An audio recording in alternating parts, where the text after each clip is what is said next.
del todo, por así decirlo. Sí, una situación, digamos, como compleja. Perdón que voy a salir del celular.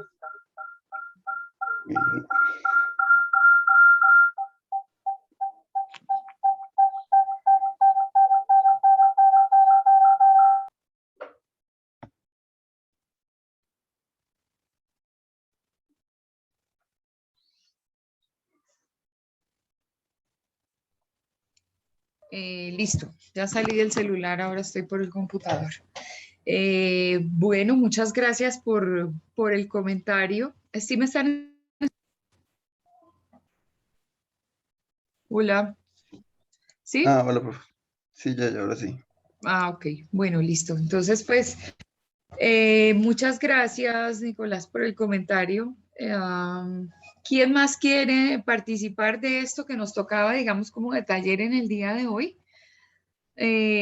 Tal vez Giovanni, que tiene, gracias por tener la pantalla abierta, querido Giovanni. Bueno, claro que sí, profe. Eh, yo creo que mm, el perfume, o sea, yo siempre tiendo a ver las obras con el sentido de al mundo real.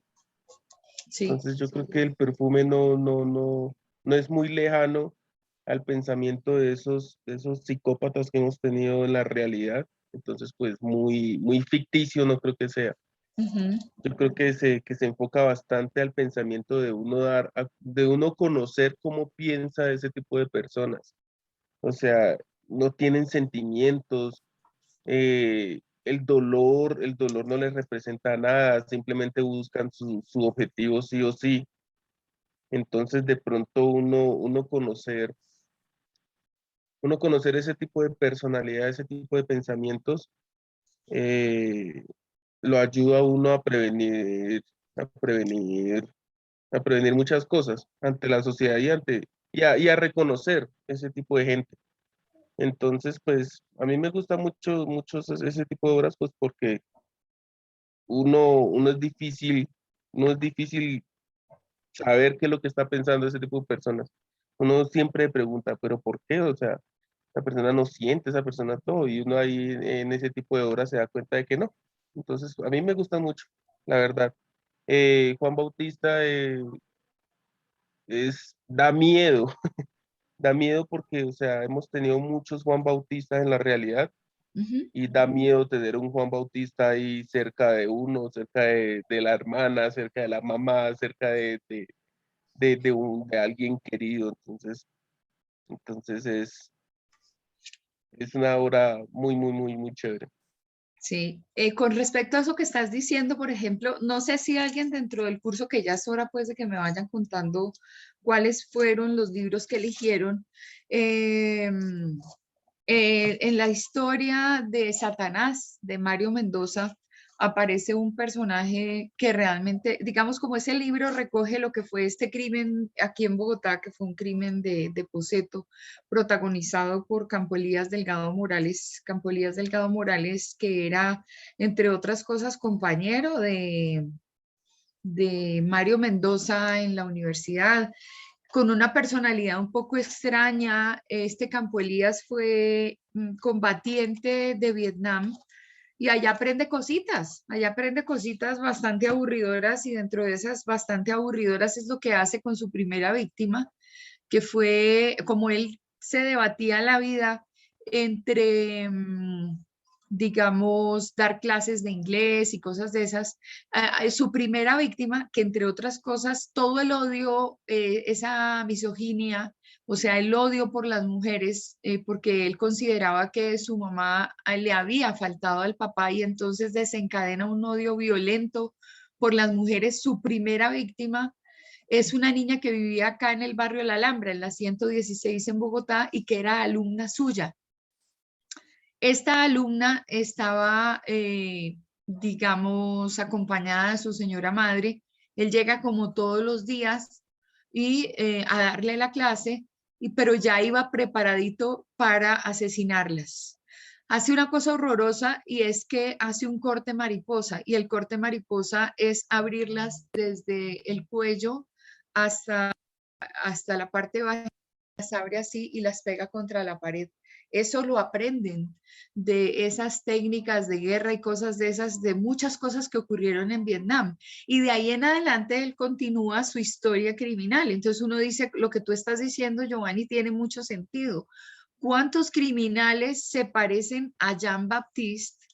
¿Cuántos criminales uno quisiera realmente conocer cuál es el móvil en su mente? ¿Qué es lo que ellos piensan para llegar a esta condición? Entre otras Profe, cosas que yo creo que los autores tienen por ahí una inspiración en algún caso que conocieron. ¿Quién dijo, profe?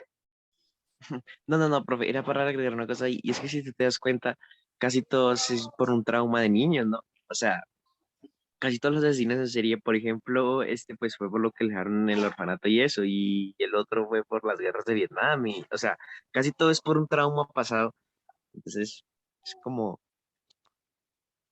Sí, ahí hay una cosa que uno dice, oye, de verdad que qué cosa tan horrible. Giovanni, te interrumpí, adelante. No, profe, sí. Entonces, por ejemplo, yo he vivido en Brasil varias circunstancias y traen como recuerdos de esos sentimientos que uno tiene de miedo y de curiosidad, ¿sí? Porque a pesar de que uno odia ese tipo de personas, pues, por ejemplo, yo odio ese tipo de personas, no siento como algún feeling con ellos, pero me causa curiosidad el hecho de cómo, ¿se me entiende? Pues porque yo no sería capaz de matar ni siquiera una mosquita, entonces, Sí, eso ¿cómo es esa verdad. persona se atreve a hacer esas cosas? Se llama morbo. Esa morbosidad, sí, entre otras cosas, sí. En este caso, por ejemplo, de Jean-Baptiste, uno no sabe con esa obsesión por tomar el olor de las personas. Ahí hay una cuestión muy morbosa, como dice Pedrito. Ahí eso de la primera víctima, pues que la sorprende por detrás, ella se asusta, de alguna forma. Pues siendo el prototipo de la mujer que él perseguía, que era una mujer rubia, blanca, medio sus cabellos tirando hacia rojizos, Oh, muy rubios, y esto finalmente la asesina y trata de tomar todo el olor y percibir y adueñarse de ese olor. Eso es una condición muy morbosa de ese personaje. Pero aparte del trauma, también se puede decir que fue por el don que él fue heredado, porque Sí, él él no empieza matando gente, él empieza tomando el olor de cada cosa, de una manzana, de una flor, de todos, hasta que llega la curiosidad de a qué huele el olor a la vida. Y así es. ahí empieza como su transformación de expresar a ver qué olor tiene la vida. Entonces es Así, más como así que es. no es tanto por y un eso trauma iba a o decir, o por una cosa de locos, sino que pues es más que todo por curiosidad.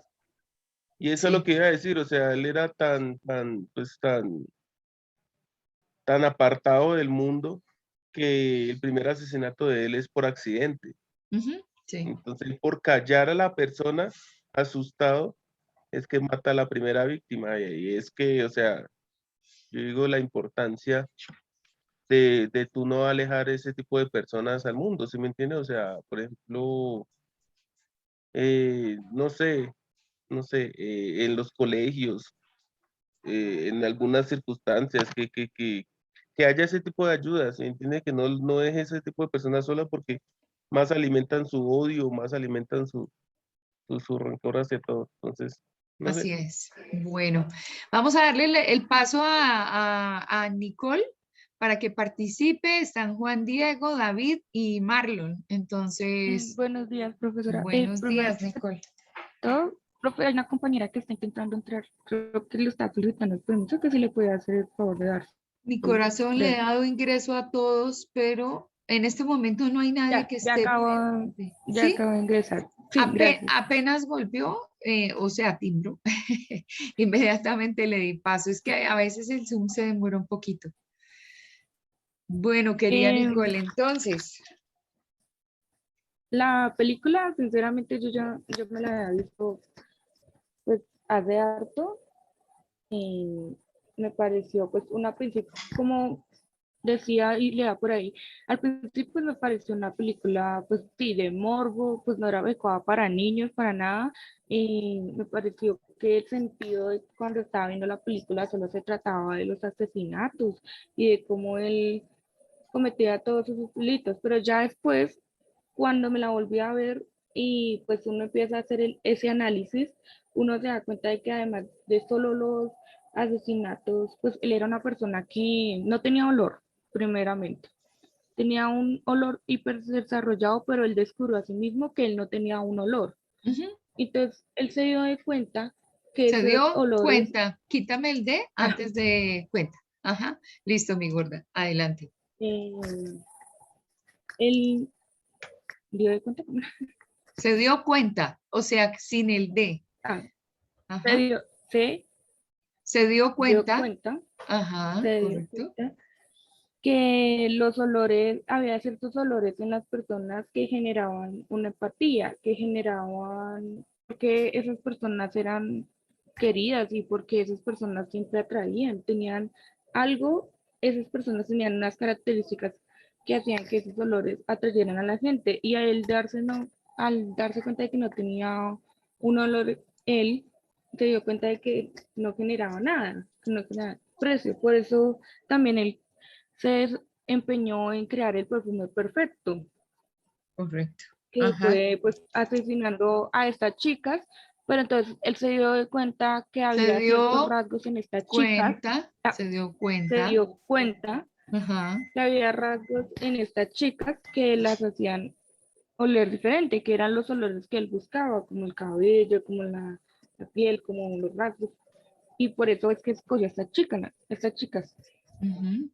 También pues que a pesar de todo muestra que él, después de haber cometido todos estos actos y cuando ya logró crear este perfume perfecto, se da cuenta que no, ya no tiene ningún sentido en esta vida, que ya no, que ya logró su cometido, pero que a él lo podían amar, pero él no podía amar, ni podía sentir nada. Entonces ahí fue cuando ya se echó el perfume a sí mismo y pues pasó la escena final que fue donde fue asesinado.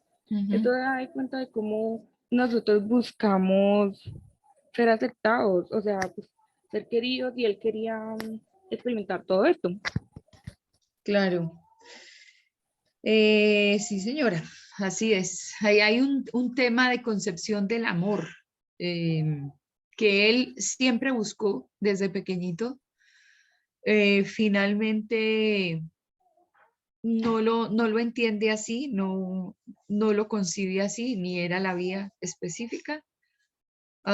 Pero ahí hay un tema ligado a la búsqueda de afecto. Entonces, es interesante. Muy bien. Juan Diego, Buenos días, profe. buenos días. Bueno, pues digamos que, que la infancia, la niñez y la adolescencia de él fue muy dura. Entonces, digamos, él cuando fue a entregar el pedido de las pieles, ahí bueno, ya guiándose por los olores y siguiendo a la primera mujer, pues a él, o sea, sí, la mató por accidente, pero digamos, después de eso ya él estaba tan obsesionado por conseguir el perfume de ellas, el olor de ellas, que ya no le importaba matar a nadie. Y al final sí lo consiguió, aunque en la película no se ve, pero yo me metí en internet para investigar y, y al final sí lo consiguió y consiguió el perfume más rico, más rico. Ujú. Pero pues al final ya capturaron y lo juzgaron por todo eso. Y pues ese es el comienzo de la película, que dice que lo vamos a crucificar, que le vamos a pegar y todo eso. Sí. Ahí hay un poco de sevicia y de maldad en todas estas personas, que eso pues con lo que se inicia el comentario, que tal vez lo manifiesta Nicolás, y es que definitivamente, o sea, es una sociedad que no tiene digamos, como la menor sensibilidad y el respeto por el ser, y es una sociedad completamente diferente a la que nosotros pudiéramos estar observando o esperando. Entonces, hay cosas no es que se vuelvan lícitas, sino que de todas maneras el contenido o los argumentos que pudiera estar planteando el autor es justamente esa frialdad, esa indiferencia frente a lo que puede estar pasando con la gente, incluso hasta con los más pequeñitos, porque pues este bebé nace en unas condiciones absurdas, ni siquiera su mamá lo, como que lo le da ningún tipo de compasión y lo echa al lugar donde estaban haciendo el desecho de las tripas de los pescados y los pescados inservibles, y en esta condición, imagínense qué mamá va a hacer eso, detenerlo y tirarlo a la basura, tal cual como se hace ahí con esa frialdad. Bueno, en fin. Bueno, muchas gracias, Juan Diego. David. Pues hay varios aspectos de la película que me gustaron, que bueno, pues una es que a medida que va como descubriendo más olores, como que la locura como que ¿qué? Como que desarrollando más. Por ejemplo, pues al principio pues apenas estaba conociendo olores y estaba como en lugares pues pailas, como pobres, por decirlo así. Luego pues ya avanzó a lo de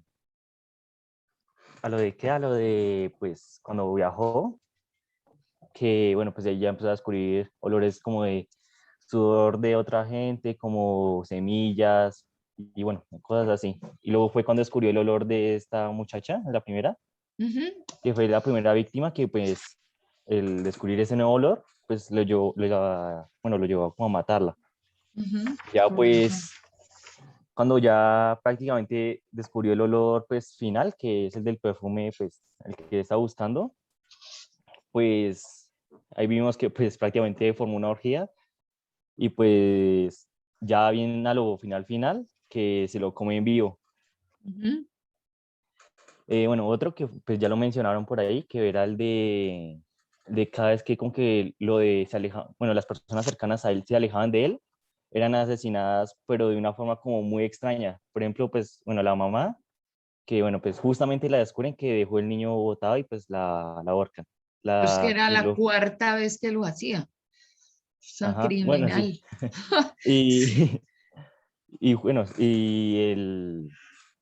la siguiente que era como ¿cómo se llama? La del orfanato, creo que se llama así, Ah, sí. que apenas lo vende, pues le cortan el cuello. Luego el mancito este que pues lo maltrataba y eso, justamente se emborracha y justamente lo atropella, como que lo empujan a un río y pues se ahoga. Vamos Y luego, mirando cómo se llaman esos personajes. Entonces, el personaje central se llama Jean-Baptiste Grenouille, pues por ahí ajá, en la película lo mencionan de forma diferente. La primera víctima se llama Laura Richis, ¿sí? Y la cuidadora del orfelinato se llama Madame Gallard, porque pues ahí vamos identificando los personajes que aparecen en el libro. bueno, el de los cueros y eso, el que lo maltrataba se llamaba Grimal, si no estoy mal. Sí, correcto. Luego la siguiente, pues prácticamente víctima, que fue Giuseppe Baldini, que es el que le enseña lo de los 12 creo que son 12 perfumes, si no estoy mal. Le enseña el arte. Ajá. Y que por casualidad se le derrumba justamente la casa a él y pues muere junto con su esposa. Sí, correcto. No me acuerdo cuáles más víctimas fueron. Pues en sí, que lo dejaron, no fue ninguna más, ¿cierto? No. Pues ahí hay otros personajes, como el Marqués de Talat. Ese Sí. también tiene un papel. Antoine Richis, que es el papá de la primera víctima, de Laura. Y después vamos a preguntarle al curso cuáles son los otros personajes que van apareciendo. Bueno, muy bien. Gracias, David. Marlon.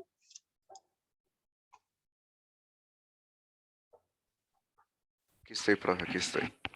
Pues yo quería hablar más como, no tanto de la historia y decir quién mató a primero a quién no, sino como lo sádico de la película. Y es que, y es que pues sí, él experimentó con muchas cosas, con una manzana, con un limón, con muchas cosas pues comunes, ¿no? Se puede llamar así. Pero ya se me hace muy sádico que las personas que se alejaban de él, él las asesinaba y hacía perfumes con ellas. Y aún Ujú, es experimentado con humanos. Y lo que más se me hace más raro y como una crítica social es como que él haya sido un éxito rotundo en el tema de los perfumes. ujú. Porque pues sí, tal vez tengan un olor rico, pero pues es nuestro olor, es nuestra presencia que está ahí en el perfume. Y se hace muy raro pues que tenga así un éxito como él lo tuvo y como llegó a tener.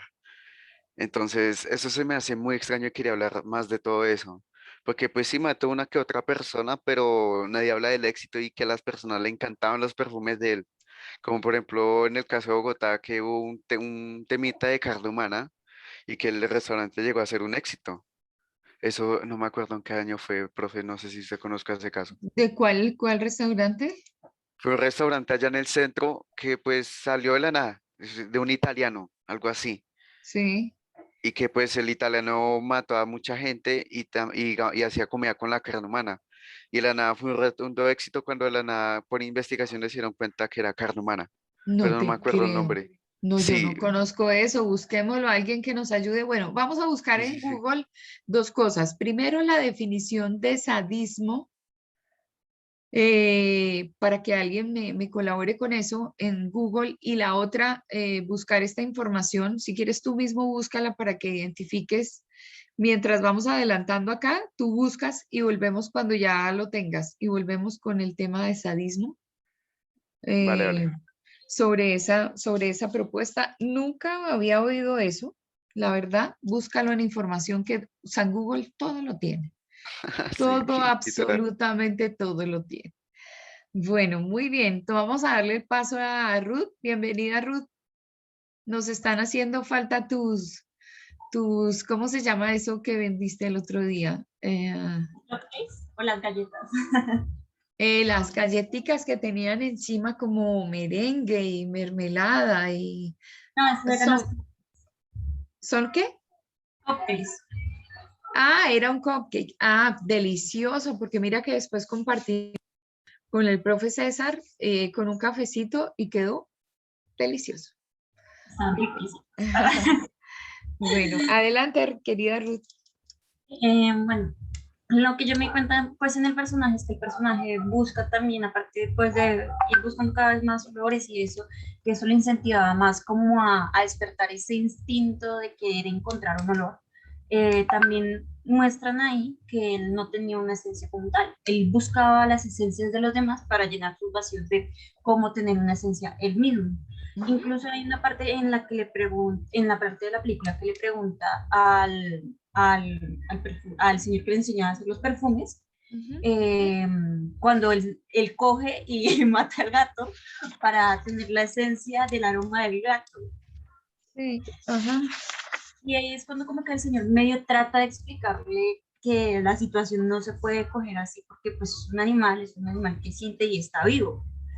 Se A lo cual él entiende. no logra entender de todo el transcurso de la película, lo logra entender poco a poco, pero con la muchacha, creo que la muchacha vendía duraznos al principio, la principal, que él Ajá. siempre la tiene así como en ese recuerdo, en esa mente, porque todos tenemos como esa ambición de cuando uno encuentra una persona o ve a alguien, tener esa ambición de ver la persona así, los rasgos, su aroma, o por ejemplo, les digo yo, uno como mujer tiene la costumbre de cuando va con un hombre, que siempre tenga como que esa colonia que no le gusta, que es como que ni que sea tan fuerte o que sea fuerte. Entonces, pero él tenía la idea, pero no sabía cómo manejar esas situaciones por su entorno, en cómo se había criado. Y además, pues en la película no muestran cómo, no, él simplemente nació así, por decirlo así. Nació con esa mala suerte, nació con todo lo mal habido y por haber. Ujú. Y por eso al final, cuando de todos modos, cuando él logra tener todas esas esencias y aparece esa orgía, de todos modos, él se logra entender que no tiene una esencia como tal, sino necesita de otras cosas para tener una esencia. Por eso al final recurre a ver si con eso alcanza. Ah, se nos quedó Ruth en el internet. Se nos frizó. Bueno, Pedrito, su merced había levantado la mano. Profe, pues quería agregar un comentario, algo que me parece muy curioso, que la película, o pues bueno, el libro, está basado en un hecho muy real que fue Jack el Estripador, que mataba prostitutas pelirrojas. Ujú. ¿Estás seguro que fue Eh, basado en eso? no, pues yo no, yo no sé si fue basado exactamente en eso, pero pues se me hace muy curioso, no sé si él quería comentarlo, Ujú. porque estaba pensando ahorita en Jack el Estripador, y en Jack el Estripador sí varias veces el modo operandi es matar prostitutas pelirrojas. Sí, ahí lo que pasa es que obviamente dentro de la historia de la literatura vamos a encontrar una serie de crímenes evidenciados en obras de literatura que tienen como la misma dinámica. Ah, que llegó Ruth porque nos quedamos ahí frisados en tu comentario, Ruth, entonces te damos paso para que termines la idea. ¿Hasta qué parte quedó? Bueno, no, estabas contando específicamente de esa parte como del tema del amor, del tema del perfumista, entre otras cosas, ¿cómo se llama el perfumista? Que es el que le enseña las artes y la fabricación de esos perfumes y que lo hace, digamos, exitoso en la fabricación de perfumes. Ese personaje, ¿cómo se llama? De ese- del, del único que me acuerdo es que el muchacho se llama John Baptiste, pero el resto se me olvidó el nombre de los personajes. No, hay que fijarse en el nombre de los personajes. Ese es Giuseppe Baldini, el perfumista, que es justamente, digamos, el que tiene la tienda que le está vendiendo los perfumes de última producción y así súper exitosos a toda la sociedad. Y bueno, él es Giuseppe Baldini, para que lo recuerdes. Normalmente en las obras hay que, pues, digamos, como recordar quiénes son los personajes y parte de esta tarea de este taller era identificar cuáles son los personajes, cuáles son los principales, cuáles son los secundarios. Bueno, muy bien. Entonces, David tiene otra vez la mano levantadita o es complementario y su merced, Marlon ya Eh, encontró, señor David. ahí Señora. Marlon alzó primero la mano, profe. Ah, Ah, bueno, bueno, pues me tocó. me Pues yo ya lo tocó. encontré, ¿Ya encontraste? Bueno, ¿qué señora. encontraste? A ver, dice ¿quién y qué? Dice realidad o mito, la historia es escalofriante. Era el restaurante más famoso de los años 80 de Bogotá, en la Vía Calera. Los actores políticos y otras personalidades reconocidas se reunían en el primer restaurante italiano del municipio. Hay un mito urbano, el secreto de su exquisita carne no estaba en sus recetas, sino en su origen. Era carne humana. Entonces abren comillas y dice, era una carne de muy sabor especial, realmente yo nunca había probado ni he vuelto a probar una carne de un sabor tan especial como esta, declaró Mónica Orozco, una ex cliente del lugar. Eran los años 80 más o menos y pues ahí muestran los narratos de ello y el italiano que te había dicho se llamaba Salvatore Bottellini. Ok. Entonces, si relacionamos eso con la película El perfume, nos vamos a dar cuenta que la relación que nosotros tenemos humanos a nuestra propia esencia y a nuestra propia carne nos gusta tanto, se podría decir canibalismo natural, porque por ahí leí algo, pero pues no sabría explicarlo bien. Pero técnicamente dice que nosotros tenemos un gusto a nuestra propia, a nuestro proceder, por así decirlo. Entonces eso tiene mucho que ver con la película El perfume, porque si te das cuenta es que es un rotundo éxito. A la gente le encantaban los perfumes que hacía con personas y eso es muy, muy oscuro, muy, no sé, pues a mí me parece algo muy, muy mal, Ujú. no sé. Retorcido, sí. Sí, ¿Encontraste la definición de sadismo? ¿Alguien la buscó en Google? Yo es que les colaboraría, pero pues, mi celular se demora 100 años haciendo ese proceso. profe, aquí dice que el sadismo es como disfrutar de la humillación y el dolor de otra persona. Sin embargo, a menudo se dice que es humanizar a las personas los que nos permite ser crueles. Eso es lo que dice sadismo. ¿Quién da esa definición de sadismo? BBC, bbc.com, Mundo lo da. Pero que es pero más que todo el sadismo dice que es como el sufrimiento físico, psicológico. Ok. Aún conociendo, ¿alguien tiene otra definición ahí de sadismo? Profe, Yo, en el diccionario dice perversión sexual de quien provoca su propia excitación cometiendo actos de crueldad en otra persona. Ok. Ahí en ese caso de Jean-Baptiste no existe eso, porque él, digamos, a sus víctimas no las abusa. Las abusa desde el punto de vista que quiere extraerles su olor y seguramente se goza de poder secarlas, como lo explican en la película y aparece también descrito en el libro, pero no hay un abuso sexual por parte de él. Entonces ahí no habría esa figura. ¿Qué otra definición tenemos ahí? Profe, tengo otra que dice crueldad refinada con placer de quien lo ejecuta. O sea, que le da placer ejecutar gente o matar gente. Sí, claro. Ajá. De eso sí podría tener un poco, creo yo. No sé qué dice Marlon. Lo que pasa es que, ¿en qué ejercicio estoy? Estoy en el ejercicio de que las palabras normalmente tienen que ser ajustadas a la realidad y por eso es que uno siempre está buscando ir específicamente a la definición de, por ejemplo, de la RAE o de alguien de un diccionario que sea conocido para aterrizar el concepto que yo estoy manejando con la definición real. ¿Por qué? Porque ahí normalmente en el proceso de comunicación aparece el significado y el significante. ¿Cuál es el significado? El significado es como esas fuentes tipo diccionario definen a las cosas, ¿sí? Definen a las situaciones. Específicamente, el significante es lo que para mí representa esa situación. Si, por ejemplo, yo les digo a ustedes silla, en la estructura lingüística, como signo lingüístico, es en la lengua castellana, es una palabra que se escribe S y latina doble L A.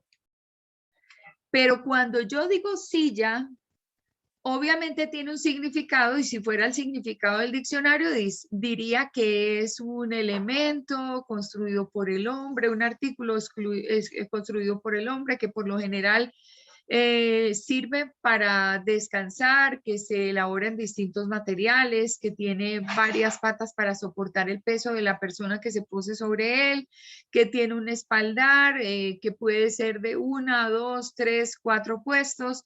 Es una silla, ¿verdad? Pero si yo digo silla, en su mente, en este momento, por ejemplo, yo digo Sergio Steven, ¿cuál es tu silla? Cuando yo pronuncié la palabra silla, ¿en qué silla pensaste? En esa que tienes ahí, es una silla, pero no alcanzo a verla, ¿es de comedor o es de, sí es de comedor, ¿cierto? Es de comedor. Sí, es una Ah, silla de comedor. ok. Diver, que tiene una foto, Diver está quietico como foto por allá. No, señora. Ah, aquí estoy, sí te veo, o sea, por eso te digo que estás quietico como foto, pero no eres una foto. Diver, ¿en qué silla pensaste? En la silla que estoy ahora sentado. ¿Y cuál es? Cuéntanos. Una silla blanca Rimax. Una silla blanca Rimax. Alex, tu silla, Alex Miguel, ¿cuál es tu silla? Esa en la que estás. Ahí encendió la luz y todo para verla. ¿Cuál es la silla, Alex? Es igual a la de David. Es igual a la de Diver. Has Lady, tu silla. Yo pensé en la silla, aquí está, que es como una silla de escritorio. Que es como una silla de escritorio y es cómoda para ti. Valerie Ramírez, tu silla. Silla como de madera del comedor. es una silla de madera donde normalmente estás. Bueno, si yo les digo cuál es mi silla, es esa silla donde uno se sienta y le echan las moneditas y la silla le hace unos masajes en la espalda, en las piernas. Esa es mi silla ideal. Y entonces cada quien le aporta a ese elemento de su propia construcción. Es decir, cuando yo pronuncio palabras o pronuncio conceptos, se produce un fenómeno que se llama la creación de la imagen acústica. ¿Y cuál es la imagen acústica? Que la estructura lingüística S-I-A, al pronunciarlo silla, tiene una conexión directa con mi conocimiento y en ese conocimiento yo pongo de mi propia cosecha. Es decir, hago referencia mental al elemento que es mío y ese ya no es el significado, es el significante, es lo que para mí significa. En este proceso de comunicación, la cantidad de cosas que uno menciona las arraiga dentro del significante. No es lo mismo hablar de pobreza cuando uno realmente tiene muchas cosas a cuando uno está en la calle y no posee nada. No es lo mismo hablar de hambre cuando uno tiene la posibilidad de saciar esta hambre frente a otras personas que tienen que lucharla mucho para poder sentirse medio llenitos. No es lo mismo hablar de seguridad cuando una persona, pues sí, sabe que la inseguridad existe, pero que de alguna manera tiene la posibilidad de blindarse, ¿cierto? Y que no le ha pasado nada. A otra que ha sido víctima, lo han arrastrado, le han amenazado con un arma. O sea, los conceptos mentales y lo que la persona tiene dentro de sí es completamente diferente y eso es lo que construye el significante. Eso sin hablar de otras cosas, de cosas que tienen arraigo dentro de lo cultural. Entonces, ahora estábamos hablando de un episodio y es del canibalismo y es de este caso del restaurante que nos está contando Marlon, que es del señor Salvatore, ahora me olvidó el apellido. Un italiano que tenía un restaurante en La Calera y que es una situación que aparece como de índole noticia hasta que descubren pues que este restaurante consumía carne de humano y entonces uno dice, pues hay un testimonio que es que nunca antes había consumido una carne así, pero yo les aseguro que si uno tiene la posibilidad de elegir, no elige porque dentro de ese significante hay muchas cosas, ¿sí? Es como el que se vuelve vegano o el que se vuelve vegetariano. Vegetariano que admite el consumo de algunos productos que son de origen animal, mientras que los veganos, por una situación de convicción, de no daño a las especies, de creer que uno se puede alimentar solamente de granos y que puede obtener una proteína de otro tipo de cosas como la soya, por ejemplo, no necesariamente tiene que consumir carne y dentro de eso va implícita una filosofía.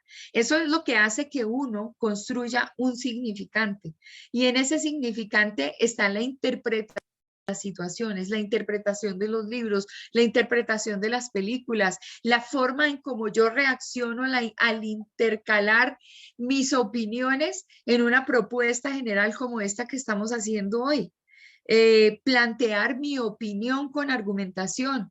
Entonces, cuando uno busca una palabra para catalogar a las situaciones, esa palabra primero tiene que tener una relación directa con el significado universal, porque el significado universal es lo que le da sentido a muchas cosas. La universalización de ese concepto de amor, puede ser de sentimiento, de amor, de odio, de condición ideal, de situación que yo tengo, digamos, como que sacar de mi vida. Todas esas cosas, uno, digamos,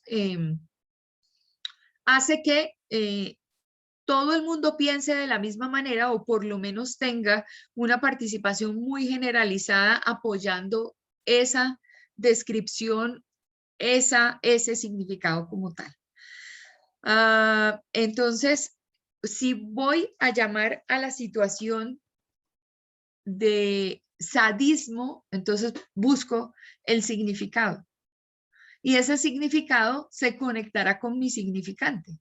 ¿sí? Entonces ahí ya hay un proceso, digamos, de análisis crítico de lo que es el término y una fundamentación muy importante para nosotros elegir las palabras en nuestro proceso de comunicación que más se ajusten a la realidad.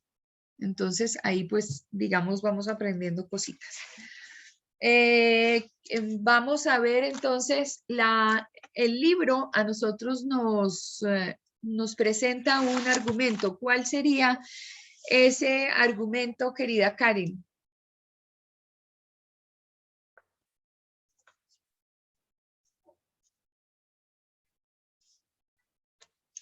¿Cuál crees tú, a Karen? Si estás por ahí, querida Karen. Karen desapareció. No, profe, aquí estoy. El espanto, querida Karen. ¿Cuál sería el argumento de ese libro?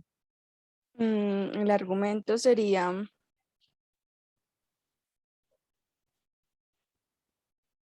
que, se me olvidó el nombre del chico. Jean-Baptiste. Grenouille. Jean-Baptiste. Grenouille, sí. Pues percibe el mundo a través del sentido del olfato. Correcto, ese es el argumento. Es la percepción y una focalización específica sobre el sentido del olfato y todo lo que allí se desprende. Ese es el argumento. Gracias, Karen.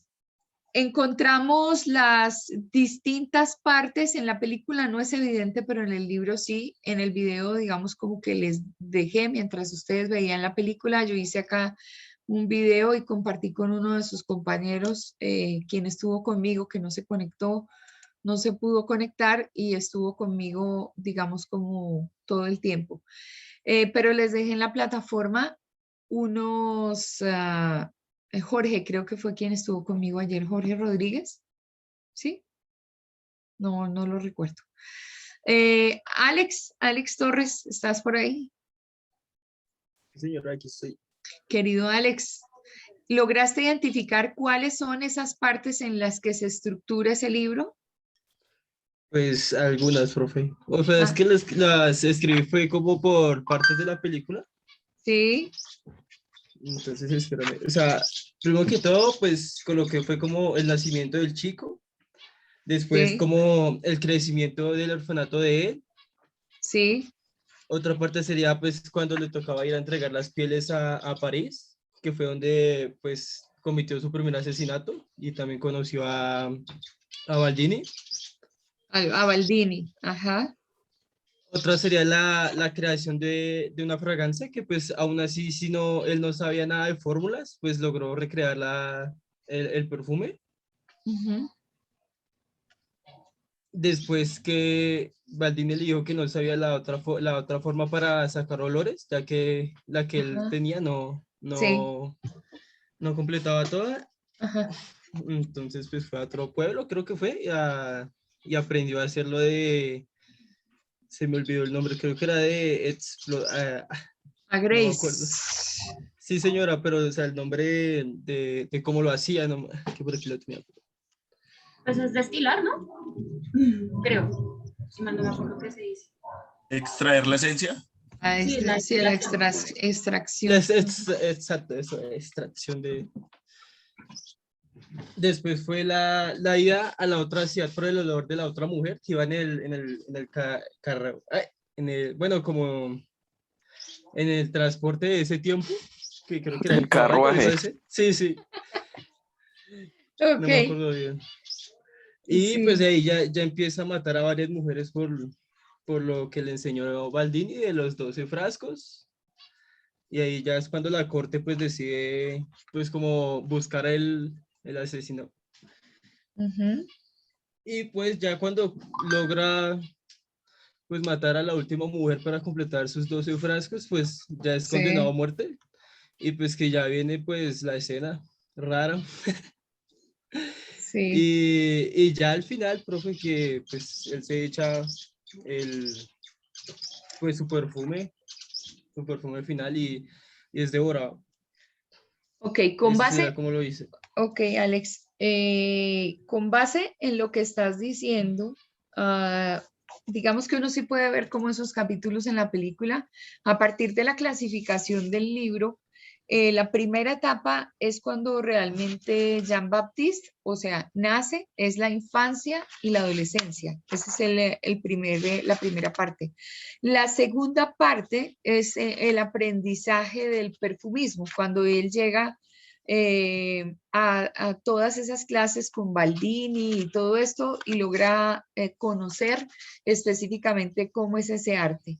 La tercera parte es la que reúne la mayor cantidad de crímenes, los asesinatos con las jóvenes, y la cuarta parte es como el desenlace de toda la problemática de la película, que son como las conclusiones, ¿no? Hasta que él llega a ese juicio, se evade de ese juicio y hasta que llega nuevamente a París a rodearse de personas tipo las personas que lo acompañaron en su infancia, en su primera infancia y en la adolescencia, y allí es cuando define ponerse el perfume fabricado, hecho con múltiples olores, y cuando lo devoran. Esas son las 4 partes que tiene la obra, específicamente desde la construcción de la obra. Gracias, querido Alex. Ok. Hablemos de personajes. Samuel Alejandro, ¿está por ahí?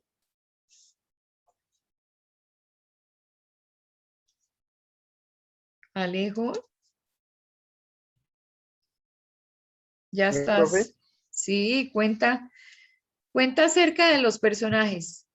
¿Cuáles? Bueno, obviamente el personaje principal es Jean-Baptiste, ¿cierto? Pero hay otros personajes principales. ¿Cuáles podrían llegar a ser? Que ustedes encontraron que son cruciales para el desarrollo, digamos, como de la obra o la construcción de la obra. Diría yo que Madame Galliard, creo que se llamaba, Madame Gallard, ajá. que era la que cuidó de Jen durante los 8 años, o hasta los 8 años, no recuerdo bien. Ajá. Y Y la que lo libra, entre otras cosas, de que los niños del orfanato lo asesinaran de manera temprana. sí, exacto. Ok. Y también diría que el señor Grimal, que era un curtidor de cueros, que también se encargaba como la función de Madame Galliard, de cuidar también de Jen. Ujú. Y como que él siempre trataba de como de educarlo y, o sea, por la desobediencia que él tenía pues cuando era pequeño. Pues Sí. yo considero que son como los otros personajes principales. ¿Y no te falta un hito? Hay un hito muy importante que es Baldini, porque sin Baldini él no hubiera podido llegar a considerar en la extracción, en la fabricación del perfume y hacer todos esos ejercicios de alquimia. No pudo haber llegado a ser perfumista, ¿no? Que es el eje focal de la obra. Obviamente estos 3 personajes marcan la vida de Jean-Baptiste, Madame Gallard, Grimald y Giuseppe Baldini. Y los personajes secundarios, ¿cuáles podríamos identificar que aparecen ahí? Bueno, ya tú contribuiste con tu parte. Vamos a preguntarle a Mike González.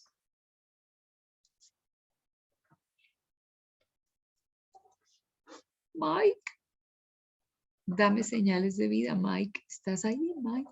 Mike, Mike, Mike. Mike no está.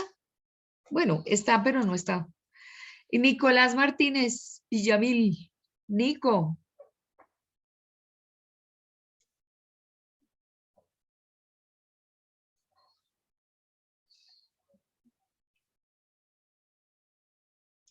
Nico, ¿puedes activar tu audio, por favor?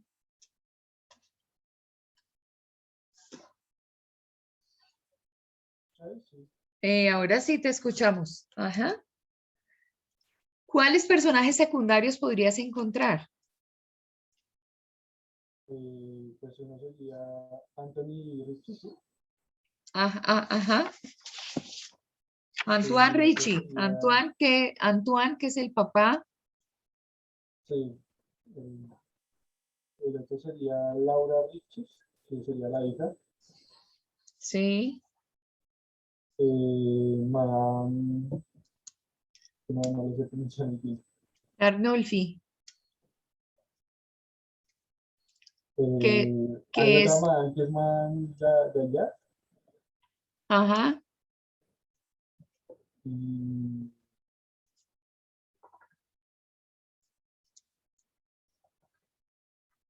no se me ocurre otro.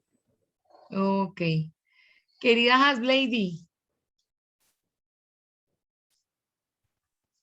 Mm, de pronto también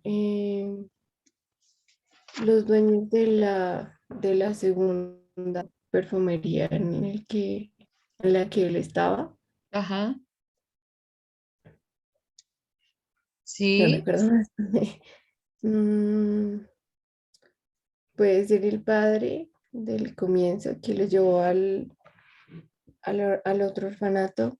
sí, Mm, no recuerdo más personajes, pero ok. Bueno, muy bien. El gato es un personaje importante. Ay, Él Dios mío. le enseñó a sacarle los perfumes, pero sí le enseñó. Qué drama, Pedrito, o sea, es grave, pero es que esa sevicia así, qué cosa, La querido. pero de las ciruelas, ¿eran ciruelas o duraznos, no? El gato. El gato, qué pecado, pobrecito con el gato. Bueno, muy bien, ok. ¿Identificamos algo, información acerca del autor o no?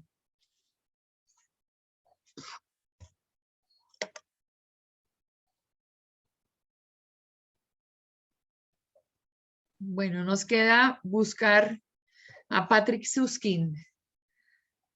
A Karen por allá, no, pero estaba hablando en el interior de su recinto. Bueno, muy No, bien. profe, es que vi un pedazo de que el autor se parece mucho a este personaje porque ellos tampoco buscaban la fama ni nada de eso. Ajá.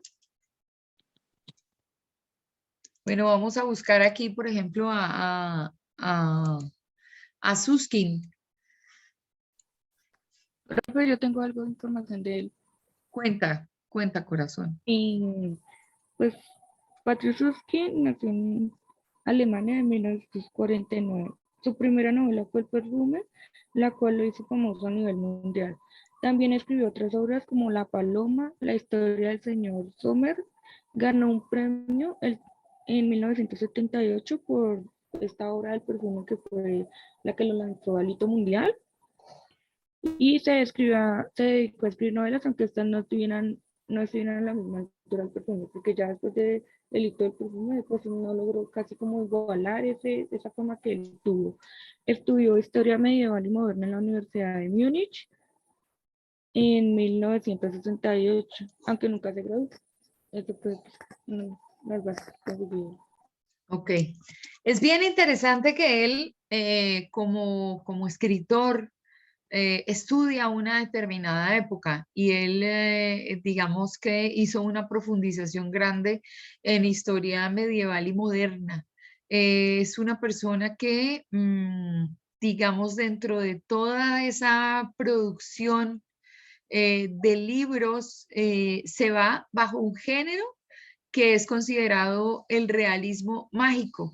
Y ahí hay unas obras que hay que leer, por ejemplo, es su primera obra que se llama El contrabajo, está El perfume, es La paloma, la historia del señor Sommer, Un combate y otros relatos sobre el amor y la muerte.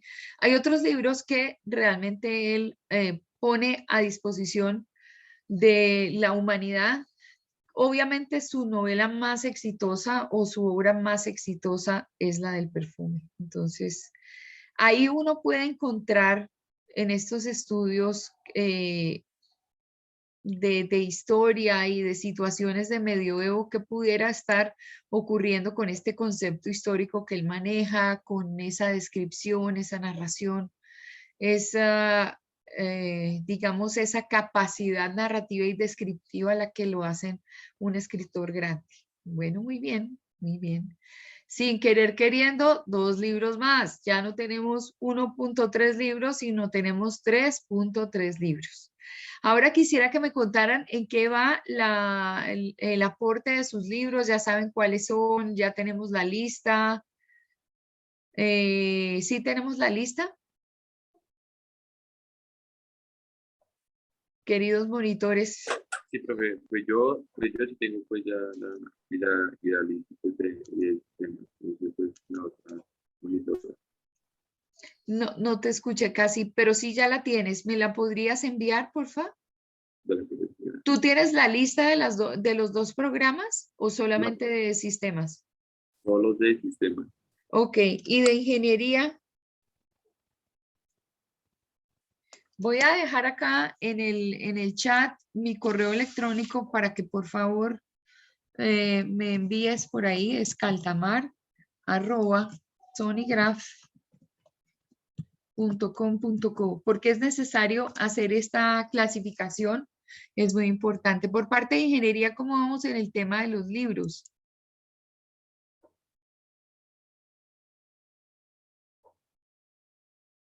¿Quién está de ingeniería por acá? Que tengo mi lista en otra parte. De industrial, profe. De industrial, profe. Todos somos ingenierías.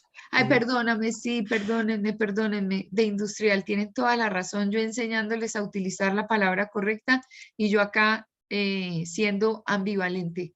Entonces, de industrial, ¿quién tiene la lista?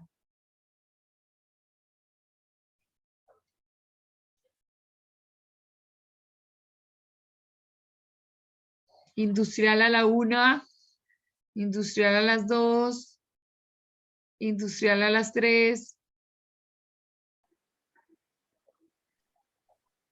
¿No tenemos lista de industrial? Jonathan está intentando decir algo. Jonathan Pulido es de industrial. Hola, profe. Sí, soy de Hola. industrial. Lo que pasa es que Juliana tiene la lista, pero creo que no se pudo conectar hoy. Tuvo problemas de conexión, pero ya está la lista como tal. Nosotros le informamos a ella que se la envía el correo. Por favor, si eres tan gentil. Entonces, a ver, voy a tratar de para el día lunes tener un link diferente. Ese link diferente, por favor. ¿Quién es representante de industrial? ¿Juliana? Sí, profe, es ella. Ok, Juliana, ¿el apellido Juliana es cuál?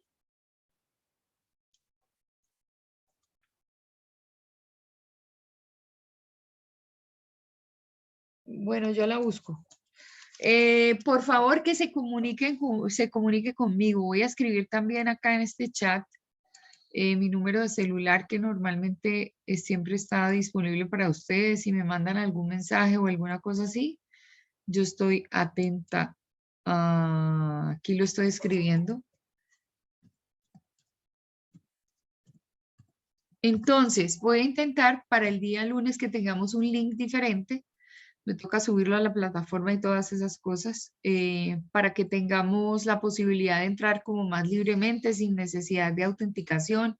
Ahí podremos verificar cuál es la situación en particular que podemos tener. El día lunes también nos vamos a encontrar de forma presencial, entonces allí tendremos oportunidad de dialogar.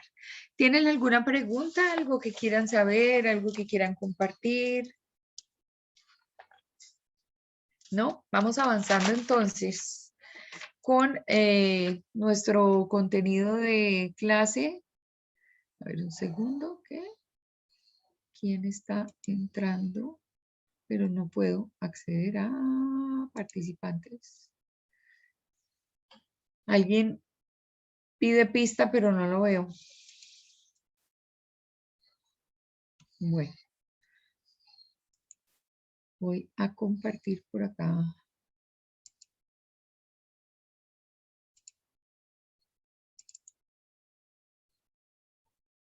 Me avisan, por favor, cuando ya estén viendo la pantalla. No, pero Dios mío, ¿esto qué es? Ah, sí, ok. ¿Ya están viendo la presentación?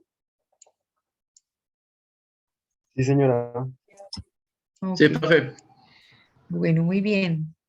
Entonces, aquí podemos encontrar que nuestros análisis, entre otras cosas, cuando estén enfrentados a hacer análisis de películas y cosas de estas, la metodología es exactamente la misma.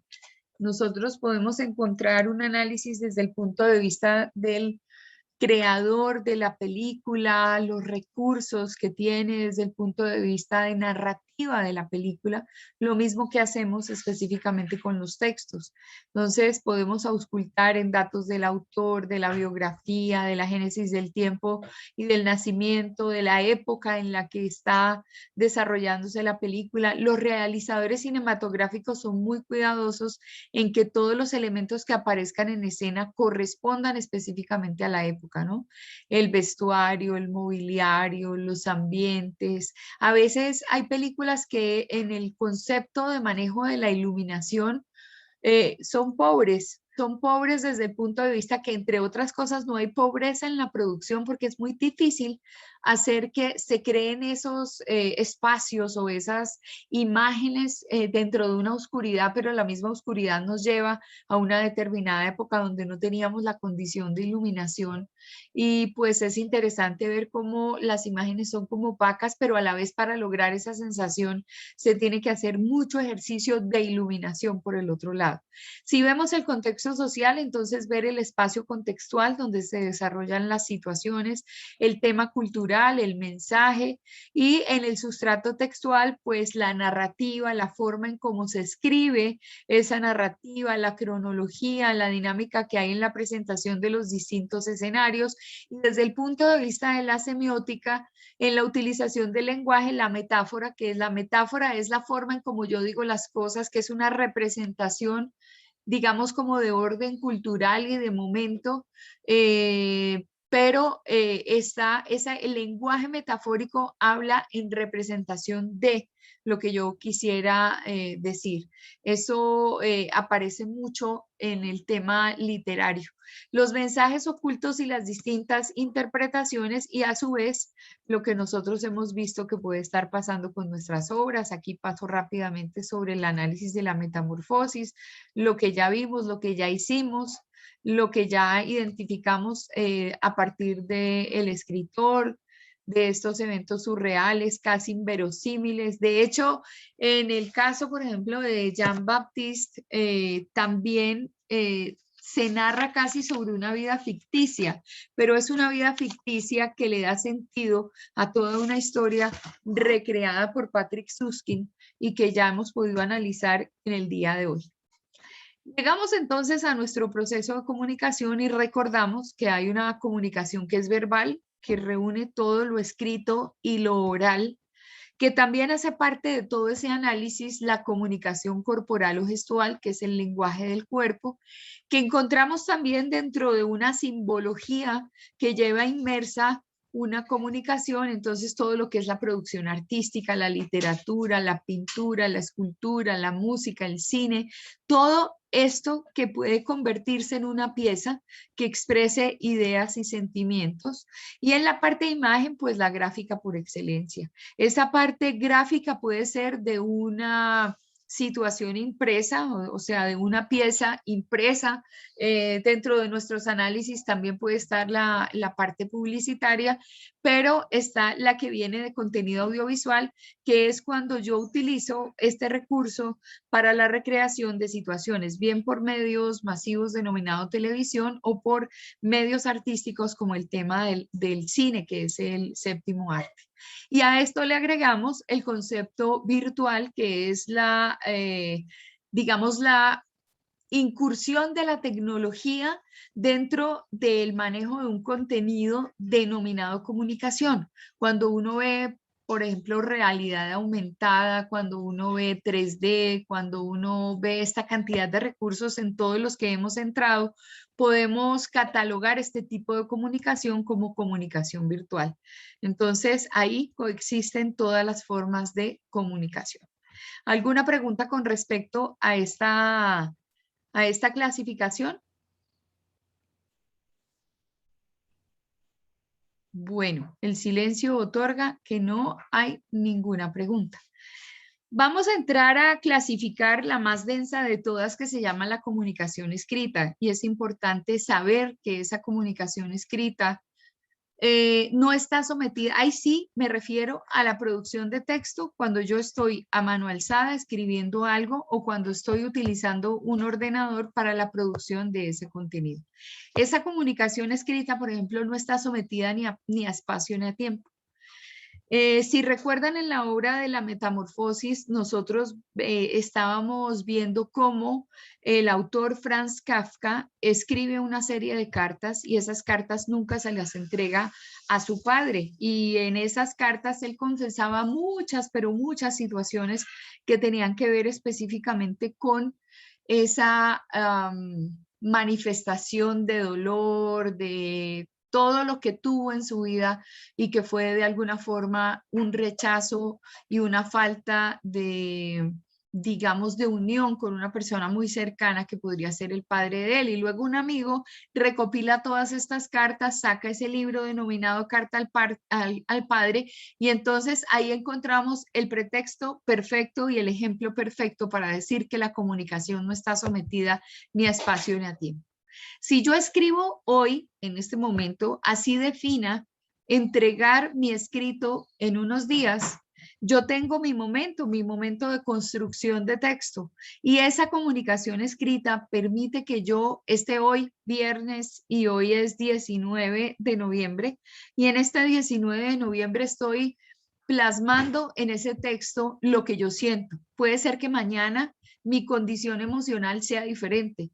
Puede ser que hoy esté pesimista y mañana optimista. Y esto hace importante concebir que en el momento en el que uno escribe es el momento, pero no necesariamente el momento en el que comparte los escritos o la forma de llegada de esos escritos a nuestros interlocutores o a nuestros receptores de información. ¿Por qué? Porque yo escribo hoy, me tomo la molestia de revisar, entonces depuro el texto, y esa comunicación con el interlocutor se hace que no sea inmediata. ¿Por qué se dice que aumenta la dimensión comunicativa? Porque tengo la posibilidad de corregir, la posibilidad de leer, la posibilidad de revisar si realmente el texto sí transmite lo que yo quiero transmitir. Entonces, en la medida en que yo revise más y más y más, va a ser posible que la otra persona, el receptor de la información, reciba un texto depurado, un texto analizado, un texto pensado, que se va sin errores. Hay mayor posibilidad de decir las cosas de manera elaborada, o sea que si yo empiezo a concebir un estilo para la escritura, ahí plasmo, por ejemplo, lo que puede ser esa complejidad gramatical, plasmo lo que es concebir la redacción dentro de un contexto de claridad, y de claridad desde el punto de vista que yo sé cómo organizo gramaticalmente estas cosas, someto el texto a revisión, reviso ortografía, reviso sintaxis, reviso normas, como por ejemplo sería en el caso de un proyecto de investigación o un escrito donde se pida la norma APA o las otras normas que existen. Entonces ahí verifico yo que todo se vaya bien antes de entregarlo a mi interlocutor. La composición, o sea, mi proceso de redacción, tiene la posibilidad de ser el escenario para la creación y la sensibilidad, porque yo mismo me quedo pensando en cómo dije las cosas. Por ejemplo, el ensayo tiene una particularidad, y el ensayo tiene unas partes que vamos a ver más adelante, pero pues que no tienen tampoco como mucho secreto. Primero tiene un título, y ese título, pues como en nuestras noticias, tiene específicamente el eje focal de mi escrito. O sea, mi propuesta es evidente a nivel de titular. Fuera de eso puede llevar un subtítulo, y ese subtítulo es una ampliación de información y todavía mayor claridad para el lector de hacia dónde va a ir enfocado ese escrito que yo estoy entregando, digamos, a mis interlocutores o a mis lectores. tiene un primer párrafo y en ese primer párrafo va una idea muy contundente y tal vez es como mi afirmación. Pongamos que Nicolás escribiera sobre el perfume, Nicolás Vázquez escribiera sobre el perfume y él quisiera dejar en ese ensayo claro que es de la literatura una de las obras en su escrito y en su redacción más morbosa de todos los tiempos. Y cuando él hace esa aseveración, pues uno inmediatamente dice, uy, muestra a ver este escritor que está diciendo. Y empieza a definir la morbosidad. Entonces ahí ya el primer párrafo capturó al lector. Ese primer párrafo tiene fuerza. Ese primer párrafo tiene la posibilidad de enganchar al lector de manera tal que hace que obviamente todo el escrito satisfaga con información la expectativa que nosotros generamos a partir del titular, del subtítulo y de cómo se va desarrollando toda la obra. Entonces, en esa comunicación escrita tengo la posibilidad de depurar mis ideas y de verificar que realmente el escrito sí logró conseguir el objetivo específico. Eso lo vamos a aclarar un poquito más adelante, qué objetivo tengo, y es cuando hagamos el análisis de cómo es esa planificación del texto, porque el texto se planifica. Es una locura que alguien diga que se sienta frente a la pantalla de un ordenador y de una empieza a escribir de manera fluida. Cuando ya se es escritor, cuando se tienen habilidades desarrolladas para la escritura, la cosa es muy fácil, pero cuando estoy adaptándome a una metodología que me va a llevar a un escrito que realmente tenga unas características de escrito y que pueda validarse bajo una forma, es importante definir específicamente cómo voy a hacer ese escrito. ¿Qué aspectos hay que tener en cuenta cuando estoy concibiendo un texto? Lo primero de esto es la claridad. Un profesional de la comunicación, como me tocaría a mí, como me tocaría exigir de mis estudiantes de comunicación, como le exigiríamos a un periodista, como le exigiríamos a un escritor que hacen de su eje de vida el concepto de construcción de texto. Esa es una de las particularidades de este tipo de profesionales. Digamos, siempre hay que ser muy claros. Esos artículos que ustedes traen todos los días, por ejemplo, deben responder siempre a las 5W. Cuando se les permite incluir, por ejemplo, opinión, recabamos sobre respuestas al por qué y el para qué. Pero, pues, si solamente nos sometemos a compartir una información que recogimos, hacemos uso de las 5W, que son el qué, el quién, el cómo, el cuándo y el dónde. Pero el planteamiento debe ser claro. O sea, yo con mi texto no puedo hacer que el texto sugiera ambivalencias. Es decir, o es blanco o es negro. Claro, se admiten las tonalidades de grises en la medida que se puede hacer incursión en las distintas variables que estén formando parte de estas ideas para llegar a construir una historia. Pero el primer concepto se denomina claridad. Entonces, cuando yo pregunte en una evaluación qué elementos son necesarios que estén presentes en la construcción de un texto, son estos: la claridad, la concisión y los que vamos a seguir presentando. Entonces, concisión, ¿qué es? Utilizar las palabras justas. Ahí vamos a identificar que la palabra que utilizamos, buscamos su significado y vemos si la palabra se ajusta específicamente a lo que yo quiero transmitir. Entonces debe haber concisión. Por otro lado, debe tener un condicionante que se llama verosimilitud. ¿Y qué es la verosimilitud? Transmitir la información de forma creíble, por muy increíble que sea el hecho. Y eso es lo que le pasa a Kafka y lo que le pasa a Patrick Süskind, que en sus narrativas, en sus descripciones, que son lo suficientemente fuertes desde el punto de vista de la descripción, transmiten esas ideas de forma en las que yo creo que realmente toda esa situación es creíble. Para mí es creíble que un personaje como Jean-Baptiste carezca de olfato y que cometa todos esos crímenes en pro de buscar los olores y los aromas de las personas y de las cosas. Y desde la descripción encuentro que realmente el autor lo logró. es que ese realismo, ese drama, esa descripción, sobre todo en el libro, no tanto en la película, pero en el libro, cuando ustedes empiezan a escuchar el audiolibro hace una descripción de absolutamente todo lo que se mueve y todo lo que pasa dentro de la obra para llegar a recrear una escena. Aquí en la película, obviamente vemos que esa adaptación cinematográfica cuenta específicamente con todas esas descripciones, pero las hace a través del recurso de la imagen. Entonces, la verosimilitud es que esos hechos se ajusten a la realidad. Evitar las ambigüedades. Ahorita les decía que enseñándoles yo, pues no podría estar hablando de ingeniería cuando hay dos clasificaciones de ingeniería, ingeniería industrial e ingeniería de sistemas, y mi pregunta era absurda en ese momento. No puedo, digamos, a partir del texto, sugerir situaciones ambiguas, o son o no son.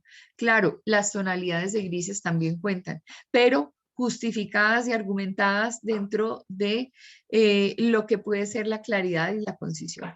La densidad. Hay que tener mucho cuidado cuando escribimos con los temas densos. Entonces, la densidad es un estilo activo que narra hechos, pero no acumula descripciones u otros elementos literarios.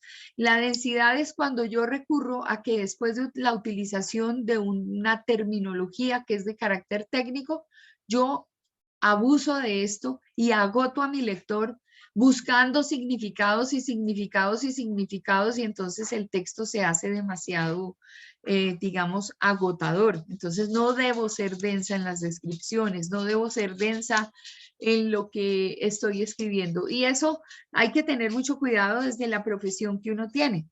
Cuando uno construye un texto, justamente, por ejemplo, una presentación de compañía, y yo quiero contar mi compañía a qué se dedica. No me puedo embeber en situaciones de orden técnico, porque tal vez eso no le interesa a mi lector. A mi lector le interesa que con la contratación de servicios de mi empresa, yo pueda, como usuario de un servicio, satisfacer algunas necesidades que tiene la empresa con respecto a problemas que se han venido presentando, o que me entreguen un producto que es outsourcing, o que me entreguen un apoyo que es outsourcing, pero a mí no me interesa embeberme en esa densidad de gestión que puede haber en la compañía de quien me va a solucionar las cosas. Se dice que sencillez sin vulgaridad, y la vulgaridad no es la utilización de términos soeces, la vulgaridad es la utilización de un lenguaje que es un lenguaje de calle. Sin embargo, un autor como Mario Mendoza, ustedes van a ver dentro de los libros que él tiene, que mucho lenguaje recuperado del hábitat, recuperado de los distintos contextos donde se desarrollan sus obras, son lenguajes de grueso calibre, de palabras detonantes, de vulgarismos, desde el punto de vista de utilización nefasta o mala de lo que es una estructura de lengua, digamos, formal. Yo puedo decir que la persona que me rodea es un Hewlett Packard, un HP. Específicamente puedo decirlo con su palabra gruesa o puedo decirlo con elegancia. Es una persona que carece de condiciones, bla, bla, bla. Es decir, la vulgaridad se remite específicamente a temas de lenguaje corriente. Si estuviéramos escribiendo una obra en las comunas de Medellín o estuviéramos escribiendo una obra en, ¿cómo se llama esta zona? En el barrio Siloé de Cali.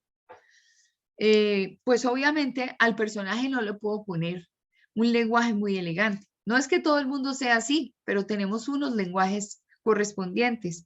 De hecho, la palabra parce, ¿ustedes recuerdan la palabra parce? La palabra parce es una palabra muy colombiana. Quisiera que buscaran, no sé si de pronto Giovanni o alguien que esté por ahí, buscara desde Wikipedia qué quiere decir parce, para que lo traigamos en este momento a colación.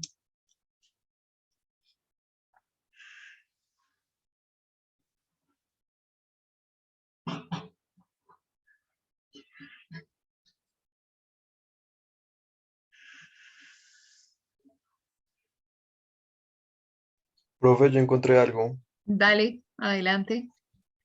Pues parce es un acortamiento de parcero que significa básicamente amigo en el español colombiano. Ujú.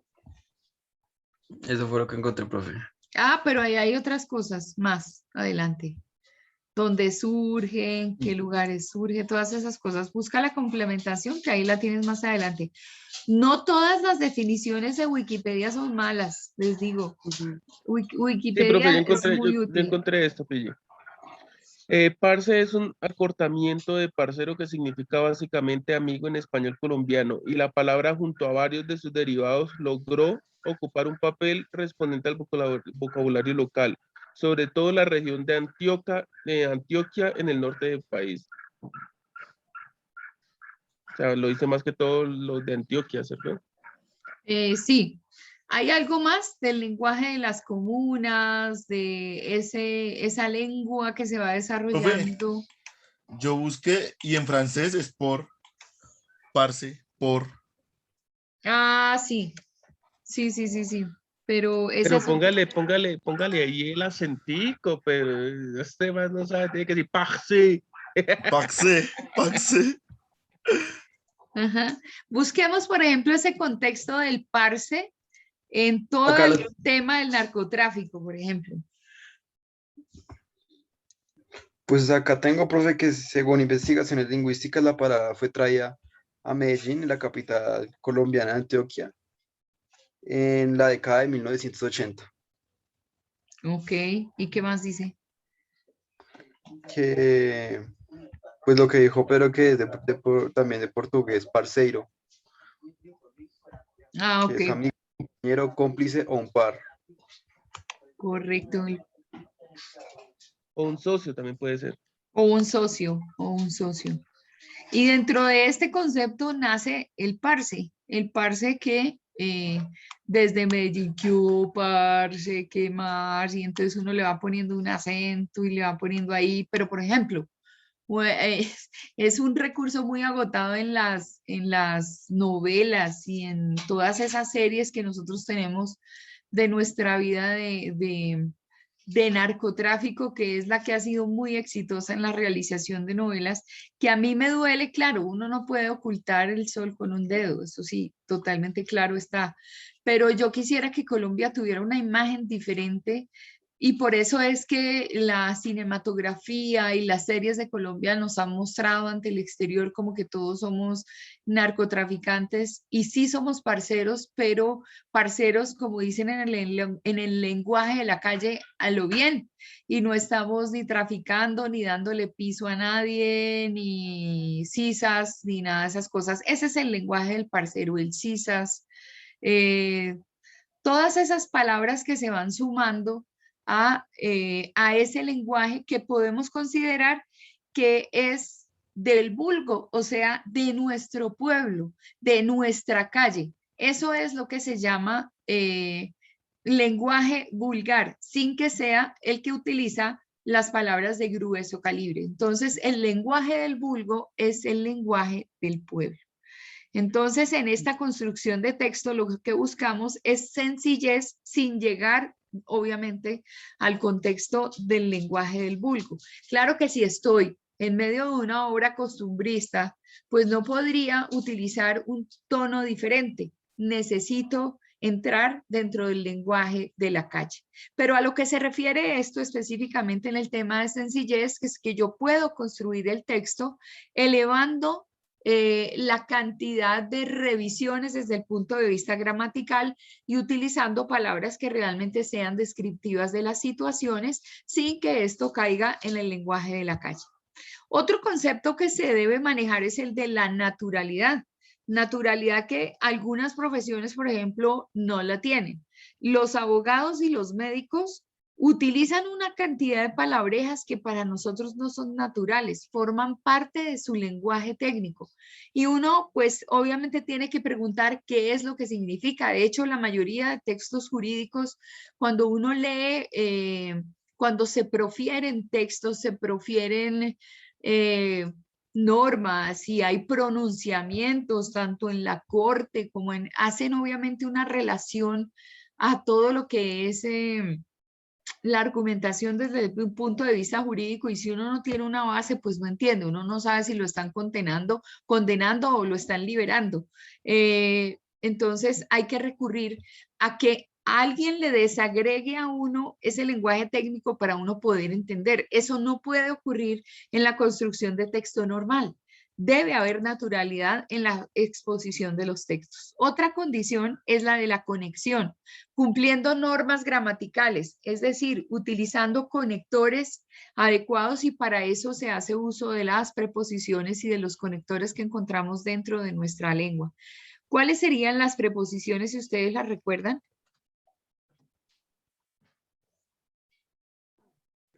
A, ante, bajo, con, contra, de, desde, hacia, hasta, para, por, según, sí, sobre y tras, que son las que pueden unir frases sin estar recurriendo siempre al mismo conector. Y hay otras frases de conexión que nosotros podemos utilizar, y esas frases de conexión le agrandan esa dimensión comunicativa al texto que estoy planteando. Por otro lado está el tema del interés humano, y es lo que nosotros pretendemos, por ejemplo, de los ensayos. Cuando yo propongo un titular, cuando propongo un subtítulo, cuando propongo una entrada muy fuerte en mi ensayo, obviamente esto tengo que ligarlo al interés que tienen las personas.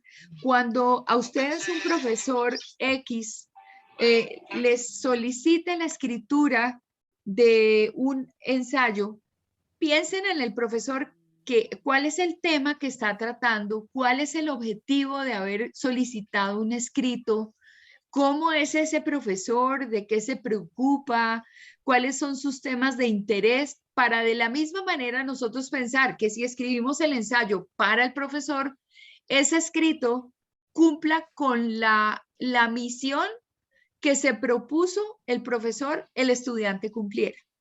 Entonces, si es aclarar un tema, bueno, ¿qué es lo que el profesor cree que nosotros no tenemos claro? Si es profundizar en un tema, ¿por qué el profesor se esfuerza específicamente en que nosotros comprendamos de X o de Y tema?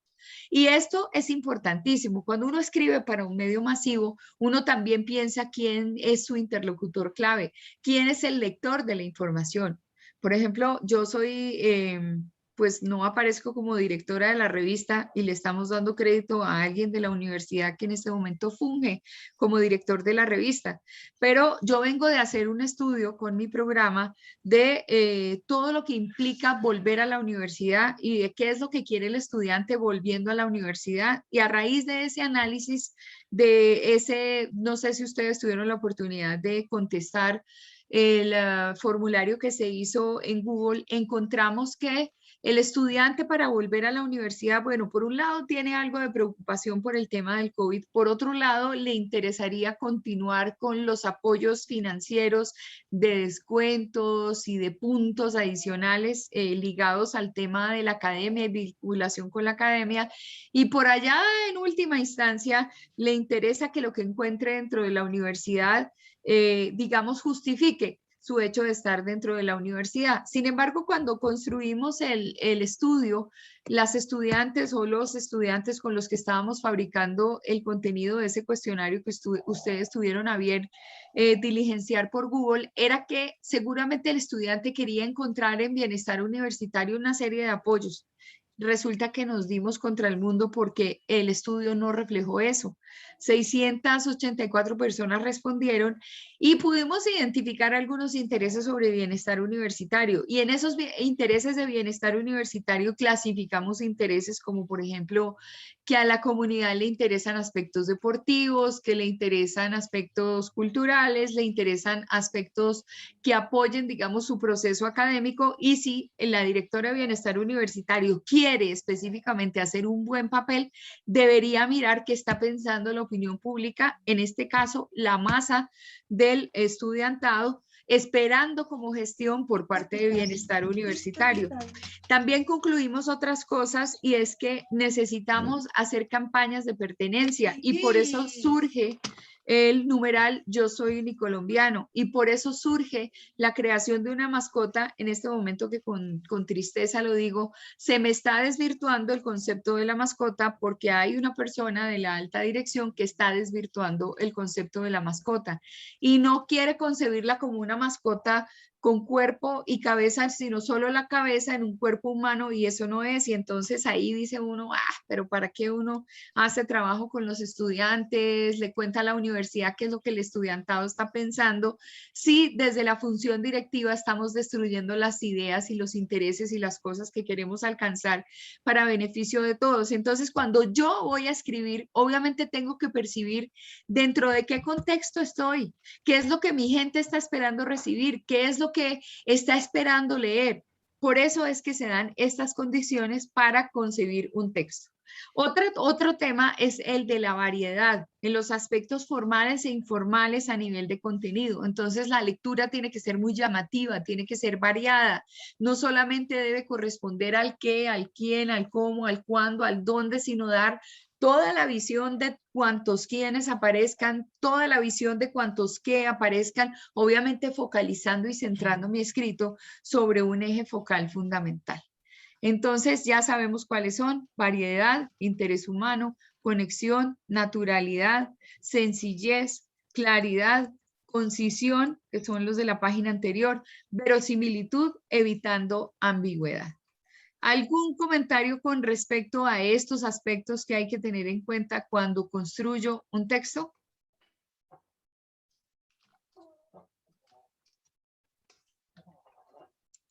Nada, ¿todo muy claro? ¿Fueron entendidos? ¿Vista su clasificación? Bueno, esto es importante a la hora de escribir.